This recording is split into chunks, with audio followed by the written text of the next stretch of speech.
We built a new habitat for our snake, Susan. We started with a separate tank that's no longer in use. We gutted it and inserted a liner as well as a moss mat. More on that later. After the addition of a plant and gravel, things were going smoothly.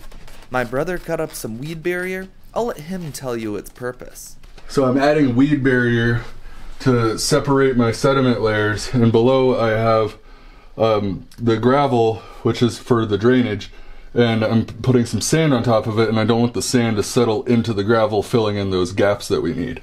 He then put down a layer of sand, which had the same consistency as brown sugar.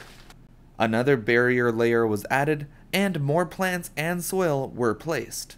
Some branches were screwed together. Lukasz planted some catgrass. He placed a barrier on the bottom of the tank side to prevent rocks from scratching the glass. And voila, the tank side was finished. Okay, it took a little bit more than that to make the tank side, but Lukasz will show you its features later. We also added a homemade ladder and some branches to boot.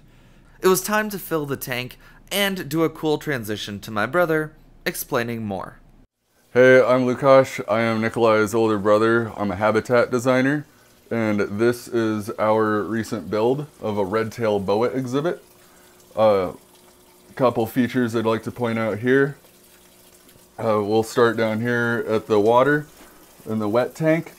We got the filtration going through the ground. We got a couple different wet plants in here, some lilies and ferns. Then we have a nice deep area for her to soak herself in. We have the pump for the filter hidden behind this gum cane here. And then disguising the back transition is this moss mat that we made. Some moss sewn onto some fabric that will soak up the water and feed the moss.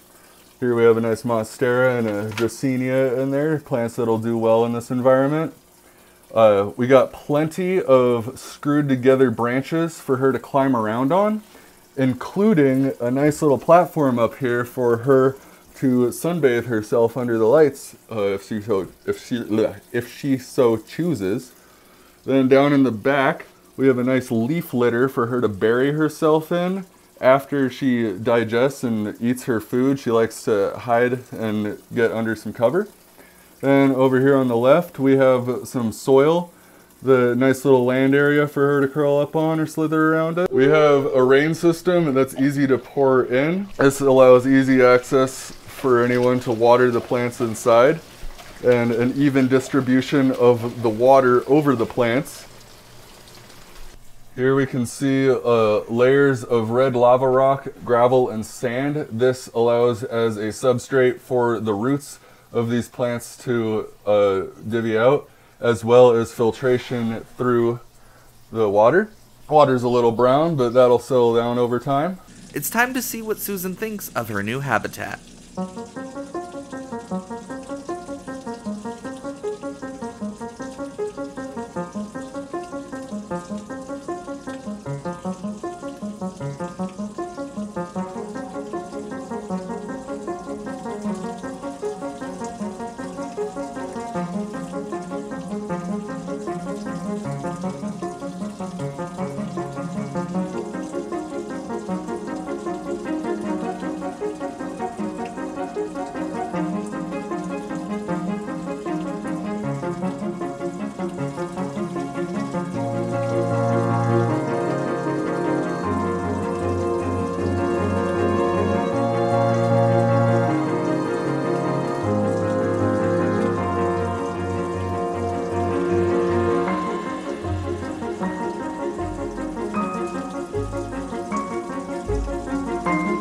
I think she likes it.